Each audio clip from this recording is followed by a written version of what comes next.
Hello दोस्तों, स्वागत है आप सभी का हमारे यूट्यूब चैनल इन्फॉर्मेशन सेंटर पर। आज हम आपके लिए लाए mathematics model paper for CTET TET and other exams. तो चलिए शुरू करते हैं। पहला क्वेश्चन है आपकी स्क्रीन पर। उस कोड का माप क्या होगा जो अपने संपूरक कोड का 1/5वां हिस्सा है। इसके ऑप्शंस हैं ए 15 अंश, बी 30 अंश, सी 36 अंश, डी 75 अंश। चलिए इसके सॉल्यूशन की ओर आगे बढ़ते हैं। सॉल्यूशन है, हम उस कोड को मान लेते हैं x है, तो इसका संपूरक कोड होगा 180 - x, क्योंकि हम जानते हैं यदि दो कोडों का योगफल 180 अंश होता है तो वे दोनों कोड आपस में एक दूसरे के संपूरक कोड कहलाते हैं। जब हमने पहला कोड x माना तो जाहिर सी बात, अगर दोनों का योगफल 180 है तो दोनों, अगर पहला x है तो दूसरा 180 - x होगा। तो प्रश्नानुसार प्रश्न ने क्या कहा है कि जो कोड है वह अपने संपूरक कोड 180 - x का 5वां भाग है, 1/5 है। तो यहाँ पे इसको हम मैथमेटिकली लिख लेते हैं। इसके बाद आप 5 को इधर ले आइए, 5x बराबर 180 - x। इसके बाद अगर आप x को इस साइड ले आते हैं तो 5x - x बराबर 180। तो इधर हो गया 6x बराबर 180, x बराबर 180/6। 180/6 को सॉल्व करेंगे, 6 × 18 30 अंश आ जाएगा इसका आंसर। चलिए देखते हैं कौन सा ऑप्शन सही है। इसका सही आंसर होगा दोस्तों बी ऑप्शन 30 अंश। कुछ लोग इसका आंसर सी लगा रहे हैं 36 अंश। वो लोग क्या कर रहे हैं कि अब संपूरक कोड 180 को 5 से डिवाइड कर रहे हैं और 36 अंश ला रहे हैं, लेकिन इसमें क्या है, वो अपने संपूरक कोड का 1/5वां हिस्सा, ना कि संपूरक कोड का 5वां हिस्सा। इसलिए अपने इसका जो संपूरक कोड होगा 150, उसका 5वां हिस्सा अगर करेंगे तो 30 आ जाएगा उसका सही आंसर। अगर हम ऑप्शन से करें, ऑप्शंस में क्या करना है, आपको पता है कि संपूरक कोड, जो दो संपूरक कोडों का योगफल अगर 180 अंश होता है तो दोनों एक दूसरे के संपूरक कोड कहलाते हैं। तो देखिए, अगर 15 अंश लेते हैं तो इसका संपूरक कोड होगा 165। 165 डिवाइड बाई 5 करते हैं तो आपका 15 नहीं आएगा, 15 75 होता है, नहीं आएगा। तो इसलिए ये आंसर गलत है। तो बी ऑप्शन पे अगर चलते हैं तो 130 का अगर हम संपूरक कोड देखते हैं तो 150 होता है, और 150/5 करते हैं तो 30 अंश आ जाता है। तो इसलिए इसका आंसर हो जाएगा 30 अंश। चलिए अगले क्वेश्चन की ओर बढ़ते हैं। अगला क्वेश्चन है, एक वर्ष के 1/3 मूल्य का भुगतान तत्काल कर दिया जाता है और बाकी राशि 8% प्रतिवर्ष की साधारण ब्याज दर पर 1.5 वर्ष के अंत तक 8,960 रुपये देकर चुका दिया जाता है। वस्तु का वास्तविक मूल्य क्या है? ए 10,000, बी 12,000, सी 11,000 या डी 15,786। चलिए इसके आंसर की तरफ बढ़ते हैं, सॉल्यूशन की तरफ बढ़ते हैं। सॉल्यूशन क्या है, अगर हम उस राशि को x रुपये मान लेते हैं, वर्तमान भुगतान हमने क्या कर दिया, उसका 1/3 भुगतान कर दिया है, तो मतलब x/3 हमने भुगतान कर दिया है। अब बाकी राशि कितनी बची, x - x/3 कर लेंगे। हमारे पास 3x - x/3 बराबर 2x/3 जो कि बचा है। अब इसलिए हम जो है मूलधन का काम करेगा, और दर हमारे पास है 1.5 वर्ष के लिए 8% वार्षिक, समय है 1.5 वर्ष, और मिश्रधन हो जा रहा है 8,960। तो अगर हम इसको सॉल्व करते हैं, साधारण ब्याज बराबर हम जानते हैं मूलधन गुणे दर गुणे समय बटे 100। मूलधन हमारे पास 2x/3 बचा है, और गुणे 8 दर है, और समय 3/2 वर्ष है, बटे 100 हम कर देते हैं। ये हो जाएगा, ऊपर 3 से 3, 2 से 2 कट जाएगा, और यहाँ से आ जाएगा 8x/100। 8x/100 को सॉल्व कर देंगे 2x/25। ये हमारे पास साधारण ब्याज हो गया। और हम जानते हैं कि मिश्रधन जो होता है मूलधन और ब्याज का जोड़ होता है, या मूलधन और ब्याज को जोड़कर हमें मिश्रधन मिल जाता है। तो मिश्रधन हमको दिया 8,960 बराबर, मूलधन हमारे पास 2x/3 था, और ब्याज जो हमने निकाला अभी 2x/25। अगर इन दोनों को ऐड कर लेंगे, यहाँ से 25 3 75 यहाँ लिख दिया हमने, भिन्न के रूल के हिसाब से यहाँ पे ऐड हो जाएगा। फिर 25 दूना 50 यहाँ पे आ गया, इसके बाद 3 दूना 6 यहाँ पे आ गया, और 50 6 56x हो गया है, और 75 जो हम उस साइड भेज दिए, तो हो गया 56x बराबर 8,960 गुणे 75। इसलिए x बराबर 8,960 गुणे 75/56। अगर हम 56 से 8,960 को काट देंगे तो 160 आएगा। इसलिए x बराबर 160 गुणे 75, x बराबर 12,000 यहाँ पे इसका आंसर आ जाएगा। चलिए देखते हैं कौन सा ऑप्शन सही होता है इसका भी बी ऑप्शन सही होगा, 12,000। अगले क्वेश्चन की ओर आगे बढ़ते हैं। अगला क्वेश्चन है, एक खाली बक्से में n बीमाओं वाले अधिकतम 25 फासों को रख सकते हैं, बक्से का आयतन ज्ञात कीजिए। अगर हम n बीमाओं वाले अधिकतम 25 फासों को रख सकते हैं तो इसका आयतन आपसे पूछा है। n बीमाओं वाले अधिकतम 25 पासों को आप रख सकते हैं, तो यहाँ पे आपका बक्से का आयतन जो होगा पासों के आयतनों का योगफल हो जाएगा, क्योंकि एक पासे का आयतन अगर हम निकाल लेते हैं और उसका 25 बार जोड़ देते हैं, मतलब 25 पासे हैं तो 25 बार उसका 25 से गुणा कर देते हैं हम। एक पास एक आयतन निकाल कर। एक पास एक आयतन कैसे निकलेगा, क्योंकि उसकी बीमा n है, तो आयतन होता है लंबाई गुणे चौड़ाई गुणे ऊंचाई, तीनों चीज़ें n है तो n गुणे n गुणे n, तो यहाँ पे इसका आयतन हो जाएगा n क्यूब, और 25 पास है इसलिए 25 गुणे n क्यूब, इसलिए हो जाएगा इसका बक्से का आयतन 25 n क्यूब घन इकाई। इसका सही आंसर होगा दोस्तों सी ऑप्शन 25 n क्यूब घन इकाई।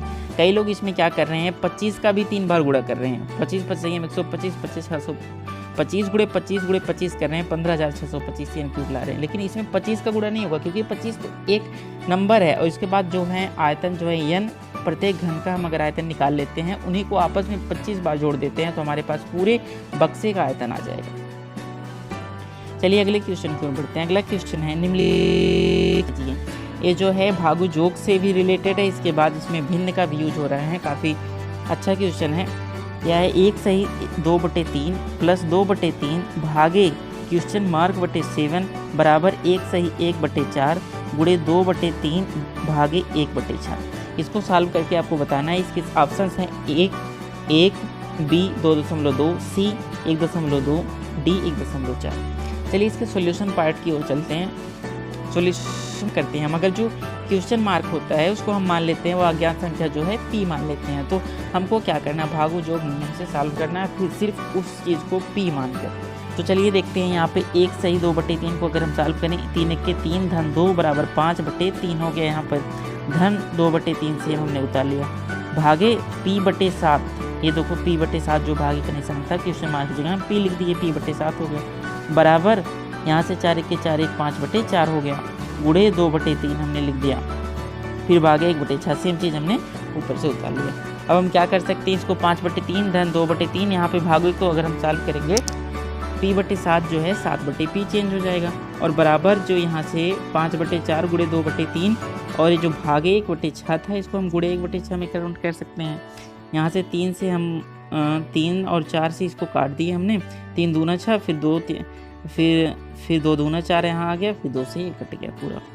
इसके बाद अगर हम देखें यहाँ पर, अगर हम इसको जोड़ते हैं 14/3p, इधर इस साइड से सिर्फ 5 बचा, और इधर 7 दूनी 14/3p, और इस 5/3 को हम उस साइड भेज देते हैं तो 5 ऋण 5/3 हो गया, तो इधर हो जाएगा। अगर इसको हम घटाएंगे 5 × 15 - 5 बराबर 10/3 आ गया, और 14/p हम उधर से उतार लिए, तो 14/3p बराबर 10/3, तो यहाँ से हो जाएगा। अगर हम 14 गुणा कर देते हैं, 14 × 42, इधर से 10 × 30p, 42 बराबर 30p, इसलिए p बराबर 42/30 अगर कर देते हैं। यहाँ से हम अगर काटें 6 से 6 बचे 30, 6 × 7 = 42, तो यहाँ से p का मान आ जाएगा 7/5।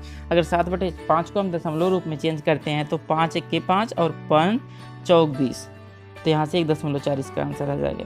तो चलिए देखते हैं ऑप्शन कौन सा सही है, इसका डी ऑप्शन सही होगा 1.4। अगला क्वेश्चन है आपकी स्क्रीन पर, 15 संख्याओं का औसत 27 है, जिसमें पहली 7 संख्याओं का औसत 25 और अंतिम 7 का औसत 31 है, तो 8वीं संख्या ज्ञात कीजिए। आपको क्या करना है, देखो 15 संख्याएं टोटल हैं, पहली 7 संख्याएं दे दिया आपको, और फिर अंतिम 7 संख्याएं को औसत दे दिया। अगर औसत से आप योगफल निकाल सकते हैं, पूरे 15 संख्याएं हैं, पहली 7 संख्याएं इधर से निकल गई, अंतिम 7 संख्याओं का योगफल पता चल गया आपको, मतलब 14 संख्याओं का योगफल पता चल गया, और बीच वाली 8वीं संख्या बची। तो आपको क्या करना है, पहले 15 संख्याओं का योगफल निकालना है, फिर पहले 7 संख्याओं का योगफल निकालना है, फिर अंतिम 7 संख्याओं का योगफल, फिर उन दोनों को जोड़ के पूरे 15 संख्याओं के योगफल में से घटा देना, आपको बीच वाली संख्या 8वीं संख्या मिल जाएगी। तो चलिए देखते हैं कैसे सॉल्व करेंगे, सॉल्यूशन पार्ट की तरफ बढ़ते हैं। 15 संख्याएं हैं, उनका औसत 27 है, तो पहली 7 संख्याओं का औसत 25 व अंतिम 7 का 31 है। अगर पहली स्थिति में हम देखें, पहली स्थिति में औसत जो है 27 है, योगफल बटे संख्या होता है योग बटे 15 अगर कर देते हैं, योगफल हमारे पास 27 × 15 बराबर y बराबर 105 आ गया। जो योगफल हमारा टोटल 15 संख्याओं का है 405 आ गया। इसी तरह अगर हम पहली 7 संख्याओं के लिए देखते हैं, पहली 7 संख्याओं में के लिए हम योगफल y1 मान लेते हैं, तो 25 इनका औसत इन्होंने बताया है, और 7 संख्याएं इसलिए यहाँ पे 7 होगा। औसत बराबर होता है योगफल बटे संख्या, औसत 25 है, योगफल y1 है बटे संख्या 7 है, तो यहाँ से y1 बराबर हो जाएगा 25 × 7, y1 = 175, यहाँ पर इसका आंसर आ जाएगा। चलिए आगे बढ़ते हैं और अंतिम 7 के लिए देखते हैं। अंतिम 7 के लिए उन्होंने कहा है औसत 31 है, तो y2 हम मान लेते हैं योगफल, और 7 संख्याएं इसलिए y2/7, 21 बराबर y2/7 हो गया। यहाँ से y2 बराबर हो जाएगा 31 × 7। अगर 31 × 7 हम करते हैं तो 7 1 के साथ 7 1 21 217 आंसर आ जाता है। हमने कहा कि पहले तीनों मिला के तीनों की संख्याएं जो हैं 400, तीनों का योगफल जो है 405 है, और हम y1 और y2 की वैल्यू जान चुके हैं, क्योंकि पहली 7वीं संख्याओं का योगफल 175 और अंतिम 7 संख्याओं का योगफल 200। अगर इन दोनों को जोड़ कर लेते हैं हम और इसके बाद 405 घटा दें तो हमको 8वीं संख्या मिल जाएगी। अगर 8वीं संख्या देखते हैं तो 405 - 217 - 175, मतलब 405 - 392। अगर 405 में से 392 हम घटाते हैं तो 13 इसका आंसर हो जाएगा। इसका सही आंसर होगा दोस्तों 13, ए ऑप्शन सही होगा इसका आंसर।